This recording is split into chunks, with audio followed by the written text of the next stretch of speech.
प्यारे बच्चों, welcome to my channel Verma study 2020 बुकलाना।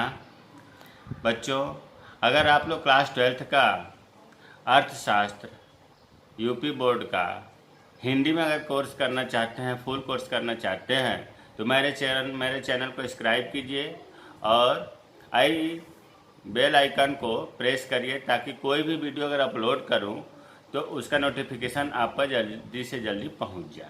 कल हम लोगों ने उपभोक्ता की आय का मांग पर क्या प्रभाव पड़ा, इसमें हमने सामान्य वस्तुओं का देखा। आज जो है उसी का जो दूसरा पार्ट है, घटिया वस्तुओं पर उपभोक्ता की आय का क्या प्रभाव पड़ता है, इसे पढ़ेंगे। लेक्चर आज 34वां होगा क्लास 12th का।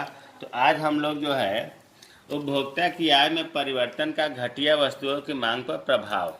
फिर मैं रिपीट कर दे रहा हूँ कि अगर प्रश्न आता है एग्जाम में कि उपभोक्ता की आय में परिवर्तन का मांग पर क्या प्रभाव पड़ता है, तो सामान्य वस्तुओं का प्रभाव भी बनेगा और लिखा जाएगा, घटिया वस्तुओं का भी लिखा जाएगा। अगर केवल आय में परिवर्तन पूछता है, अगर नाम दे देता है कि नहीं घटिया वस्तुओं का, तो फिर तो ये बनेगा। अगर नाम दे देता है कि सामान्य वस्तुओं का, तो वो बनेगा। और केवल देता है कि परिवर्तन का, तो फिर दोनों बनेगा। अब प्रश्न उठता है घटिया वस्तुएं किसे कहते हैं। देखिए, घटिया वस्तुएं वे वस्तुएं हैं जो उपभोक्ता की आय बढ़ने के साथ मांग घट जाती है। और उपभोक्ता की आय घटने के साथ मांग बढ़ जाती है। इस प्रकार आय और मांग में विपरीत संबंध है। पूरक वस्तुओं का जो हम लोगों ने संबंधित वस्तु की कीमत में पढ़ा था, उससे लगभग ये मिलता जुलता है, क्योंकि पूरक वस्तुओं में भी विपरीत संबंध था, इसमें भी विपरीत संबंध है। इसमें अभी हमने बताया, जैसे मान लीजिए कि उपभोक्ता की आय है, उपभोक्ता की आय में जब वृद्धि होती है तो घटिया वस्तुओं की मांग में, सामान्य वस्तुओं की मांग की बात नहीं हो रही है, घटिया वस्तुओं की मांग में क्या होगा, कमी हो जाएगी। और इसके विपरीत उपभोक्ता की आय में अगर कमी होती है तो घटिया वस्तुओं की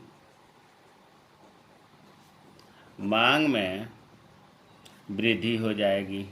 अगर हम कह सकते हैं कि इनमें विपरीत संबंध है, आय और मांग में विपरीत संबंध है। विपरीत संबंध का मतलब होता है कि एक बढ़ रहा है, आय बढ़ रही है तो मांग घट रही है, आय घट रही है तो मांग बढ़ रही है। नीचे की तरफ तीर कमी दिखाता है, घटना दिखाता है, ऊपर के तीर जो है वृद्धि या बढ़ना दिखाता है। अच्छा बच्चों, ऐसा क्यों होता है? देखो, ऐसा इसलिए होता है कि जैसे उपभोक्ता की आय में आय जितना है, थोड़ा सा आय है और उसमें वृद्धि हो गई, उसकी पैसे ज़्यादा उसके पास आ गए, तो फिर वो घटिया वस्तुओं क्यों खरीदेगा? जब पैसे उस पर ज़्यादा है तो सामान्य वस्तुओं पर पहुंच जाता है। इसलिए आय बढ़ने के साथ ही घटिया वस्तुओं की मांग कम हो जाती है। लेकिन उसके पास पैसे नहीं है या पैसे जितने आए थी उसमें कमी आ गई, तो जब कमी आ गई तो सामान्य वस्तु तो खरीद नहीं पाएगा क्योंकि महंगी है, तो फिर घटिया वस्तुओं की मांग बढ़ जाती है। तो आप समझ गए होंगे कि उपभोक्ता की आय में वृद्धि के साथ ही घटिया वस्तुओं की मांग क्यों कम होती है। इसलिए कम होती है कि उपभोक्ता सामान्य वस्तुओं की मांग करने लगता है। और इसको चित्र के माध्यम से समझेंगे।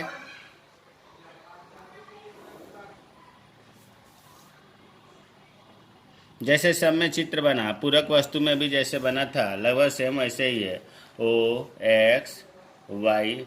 अब देखो, उपभोक्ता की आय घटेगी बढ़ेगी तो हमें जो आय घटती बढ़ती है उसको मांग वक्र बनाते हैं, जो नहीं घटती बढ़ती उसे नीचे। तो यहाँ पर लिखेंगे घटिया वस्तुओं की मांग। हर समय याद रखिए, नीचे एक्स एक्सिस पर, एक्स अक्ष पर मांग लिखा जाता है और वाई अक्ष पर कीमत लिखा जाता है। तो इस पर होगा घटिया वस्तुओं की कीमत। ठीक उसी तरह से चलिए, हमने एक मांग वक्र बना लिया, इसका नाम हमने रख दिया डी डी। और फिर जो है हमने एक ओपी कीमत पर ओ क्यू मांग बना दिया, संतुलन बिंदु ई हो गया। अब हम इसको ऐसे भी कह सकते हैं कि ओपी कीमत पर घटिया वस्तुओं की ओ क्यू मांग है। ओपी कीमत पर घटिया वस्तुओं का जो मांग वक्र है वो डी डी है। अच्छा, अब डी डी है, चलो उतना ही जितना हम सामान्य वस्तुओं का माने थे। मान लिया कि डी डी वस्तु का जो आय है इस मांग वक्र पर उपभोक्ता की वो 10,000 रुपये है। दोनों में एक ही जैसा माना जा रहा है ताकि कन्फ्यूजन न हो। अब एक बार वृद्धि करके देखेंगे आय में और एक बार कमी करके देखेंगे। अब देखो, वृद्धि में जब 10,000 रुपये था उपभोक्ता की आय और ये वृद्धि हो करके उपभोक्ता के पास 15,000 रुपये हो गया, वृद्धि हो गई।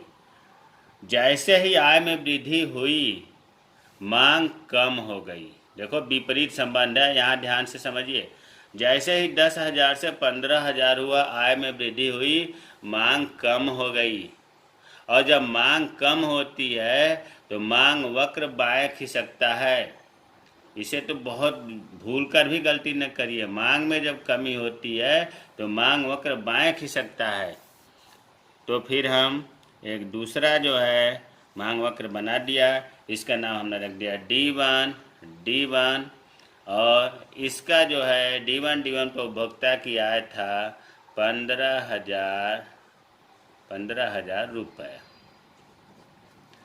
और जैसे ही आय में वृद्धि हुई, घटिया वस्तुओं की मांग कम हो गई। इतना कम हो गई तो फिर इसको नीचे मिलाएंगे। ये मान लो Q था तो इसे रख दिया Q1, E था तो E1। ये आय की बढ़ने का चित्र बन चुका है। इसकी व्याख्या फिर से कर दे रहा हूँ कि उपभोक्ता की आय में जैसे ही वृद्धि हुई 10,000 रुपये से 15,000 रुपये हुई, मांग कम हो गई। कितना कम हो गई? OQ से घटकर OQ1 हो गई। लिहाजा मांग वक्र जो है बाएं खिसक गया और D1 बना। तो ये तो मांग में वृद्धि हुआ, आय में वृद्धि का रहा।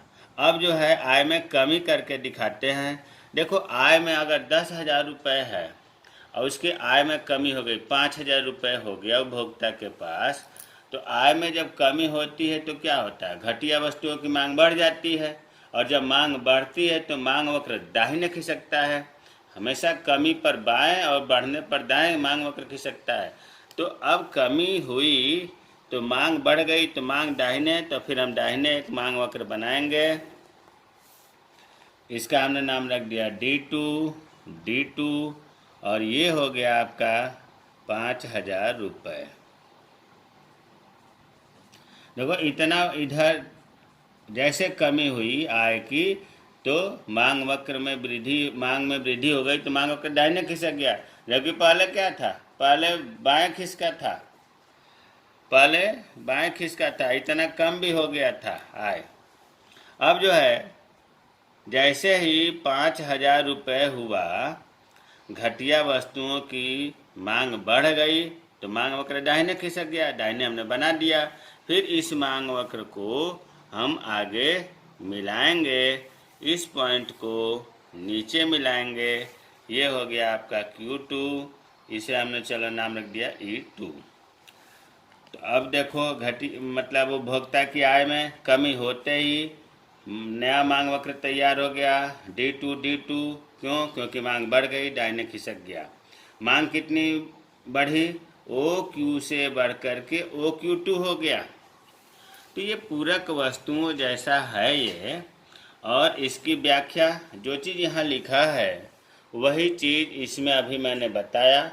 फिर एक बार रिपीट कर दे रहा हूँ। जब उपभोक्ता की आय 10,000 रुपये थी तब घटिया वस्तुओं की मांग DD थी।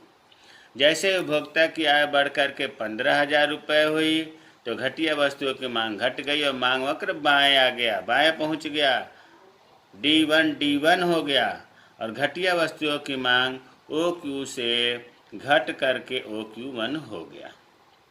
इसके विपरीत जब उपभोक्ता की आय 5,000 रुपये हुई तो मांग बढ़ गई और मांग बढ़ने से मांग वक्र खिसक करके D2 पहुंच गया तथा घटिया वस्तुओं की मांग OQ से बढ़कर, यहाँ से बढ़ करके OQ2 हो गया।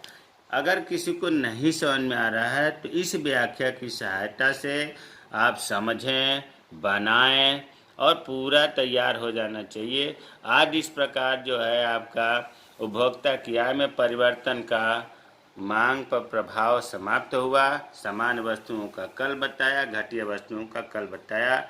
जय हिंद, जय भारत।